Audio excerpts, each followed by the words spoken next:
In the landscape of popular music, few voices have managed to reach across generations and strike an immediate chord with listeners worldwide. Among those rare figures stands Benjamin Orr, the man behind some of the most haunting and unforgettable vocal performances in 1980s rock. While he rarely stood in the spotlight, his voice cut through the noise with surgical clarity and resonated with millions. Known primarily as the bassist and co-lead singer of the Cars, Orr's vocal presence transcended band dynamics and left a lasting imprint on music history.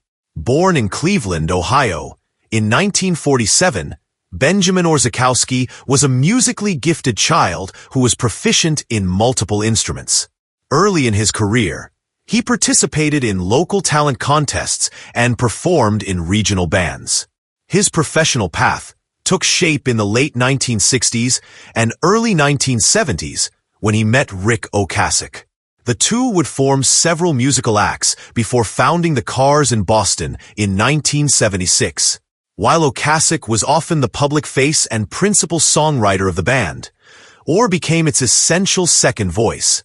Less visible, but often more impactful. In 1978, the Cars released their self-titled debut album, which featured Just What I Needed, a song that introduced many listeners to Orr's detached yet melodically precise vocal style.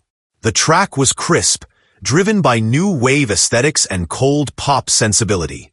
However, it was only the beginning of Orr's vocal imprint. His delivery on Bye Bye Love added to the band's growing list of hits and highlighted his ability to deliver emotional weight without theatrical excess. But it was in 1984 that Orr's voice would become immortalized. The Cars' fifth studio album, Heartbeat City, contained a song titled Drive. Unlike the band's usual upbeat and quirky sound, Drive was minimalist, introspective, and vulnerable. The song's structure was simple: synthesizers, soft percussion, restrained guitar, but the vocal performance turned it into a moment of musical clarity. Orr's voice did not attempt to dramatize the lyrics. Instead, it allowed the words to settle naturally into the melody. This detachment created a sense of gravity that listeners found deeply affecting. Drive became the Cars' highest-charting single in the U.S., peaking at number 3 on the Billboard Hot 100. Internationally, it reached top 10 positions in several countries. It became a staple of 1980s radio and television, cementing Orr's voice in global popular culture. The song gained further significance in 1985 when it was paired with footage of the Ethiopian famine during the Live Aid broadcast. The juxtaposition of real-world suffering and the song's plaintive vocal delivery created one of the most enduring images of that decade. The man who sang, "Who's Gonna Drive You Home Tonight?" became the invisible narrator of global empathy. Following Heartbeat City, the Cars' commercial momentum declined. Orr released a solo album, The Lace, in 1986, featuring the single Stay the Night. Though it enjoyed modest success, Orr never pursued a high-profile solo career. Instead, he continued to perform and record in smaller projects, preferring musical focus over celebrity. In 1999, Orr was diagnosed with pancreatic cancer. He performed live until just weeks before his death in October 2000. At age 53, the voice that had moved millions was silenced. News of his passing triggered retrospective appreciation, but widespread recognition of his impact took longer to develop.